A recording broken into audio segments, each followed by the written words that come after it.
তাজমহল কি এক হিন্দু মন্দির নাকি ছিল মমতাজের প্রেমের প্রতীক? তাজমহল যেটিকে বানিয়েছিলেন মমতাজের স্মৃতি রক্ষার্থে শাহজাহান, কিন্তু কিছু কিছু ঐতিহাসিকবিদরা বলছেন এটি নাকি মমতাজের স্মৃতি রক্ষার্থে বানানোই হয়।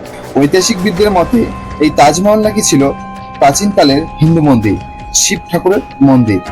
ঐতিহাসিকবিদেরা প্রমাণ হিসাবে দেখান যে তাজমহলের যে নকশা এবং যে অলংকারগুলো ছিল সেগুলো নিচের কক্ষতে ছিল। সেই নিচের কক্ষগুলো আজও সিল করা।